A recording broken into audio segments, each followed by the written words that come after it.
Hey guys, അപ്പോൾ നമ്മുടെ new ഇയറിൻ്റെ ഒരു ഡേ ആണ് ഇത്.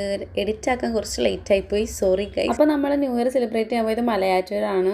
കാക്കനാട് പോകണം എന്നായിരുന്നു എൻ്റെ ആഗ്രഹം. പക്ഷേ ബേബീനെ കൂടെ നമുക്ക് അത്ര കൺജസ്റ്റഡ് ആയ സ്ഥലത്തേക്ക് പോകാൻ പറ്റൂല. അപ്പോൾ അവനെയും കൂടി ഓക്കെ ആക്കുന്ന ഒരു പ്ലേസിലേക്കാണ് നമ്മൾ പോയത്. ഇവിടെ വലിയ തിരക്ക് ഉണ്ടാവാറില്ല, വലിയ കുറവാണ്. ഓക്കെ, അതുകൊണ്ടാണ് നമ്മൾ ഇങ്ങോട്ട് പോയത്. പിന്നെ കുഞ്ഞൊക്കെ ആയില്ലേ, അടങ്ങി ഒതുങ്ങി ഇരുന്നൂടെ എന്നുള്ളതിനോട് ഞാൻ യോജിക്കുന്നില്ല. കാരണം നമുക്കുണ്ട് ആഗ്രഹങ്ങൾ. കുഞ്ഞുണ്ടെന്ന് പറഞ്ഞിട്ട് നമുക്ക് നമ്മുടെ ആഗ്രഹങ്ങൾ മാറ്റി വെക്കേണ്ട കാര്യമില്ല. വലുതായി കഴിയുമ്പോൾ അവനോട് നമ്മൾ പറയും, നീ കാരണം നിന്റെ കുറേ ആഗ്രഹങ്ങൾ മുടങ്ങി എന്ന് പറയുമ്പോൾ എൻ്റെ മോൻ പറയും, ഉമ്മച്ചിക്ക് പോയിക്കൂടായിരുന്നോ?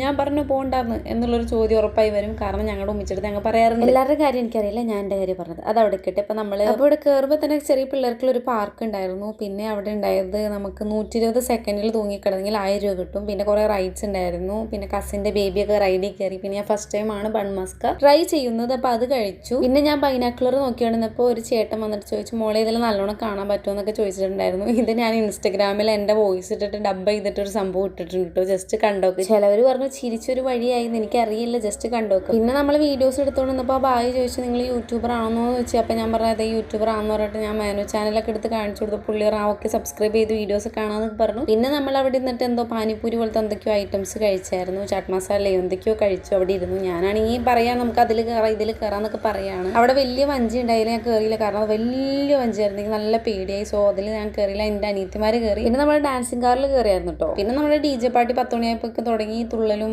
മറിയലൊക്കെ തുടങ്ങി. അതിനിടയ്ക്ക് ചെറിയൊരു തല്ലിടുത്തങ്ങൾ ഉണ്ടായിരുന്നു അവിടുത്തെ കുറച്ച് വോളണ്ടിയേഴ്സ് ആയിട്ട്. ഞാൻ പിന്നെ പുള്ളിയല്ല, കുറച്ച് ഒച്ചപ്പാടൊക്കെ ഉണ്ടായി ഗൈസ്. എന്താ സംഭവം എന്ന് പറഞ്ഞെങ്കിൽ, കുട്ടീനായിട്ട് എൻ്റെ ഉമ്മച്ചി ഇരുന്നപ്പോൾ അവർ കസേര പിടിച്ച് വാങ്ങി. കാരണം കസേരമ്മ കൈ വെച്ചിട്ട് പൊക്കി. കൊച്ചേപ്പാടി എൻ്റെ ഉമ്മച്ചിരിക്കുക. എനിക്കാണ് നല്ല ദേഷ്യം വന്നിട്ട് അയാൾ കൈ തട്ടിയിട്ട് ഞാൻ പറഞ്ഞു, കസേര ഇവിടെ നിന്ന് നിങ്ങൾ എടുക്കൂല. DJ തുടങ്ങിയ കസേരയിൽ ആരും ഇരിക്കാൻ പാടില്ല എന്നാണ് അവിടുത്തെ ഒരു നിയമം. അപ്പോൾ ഈ വലിയവരൊക്കെ വരുമ്പോൾ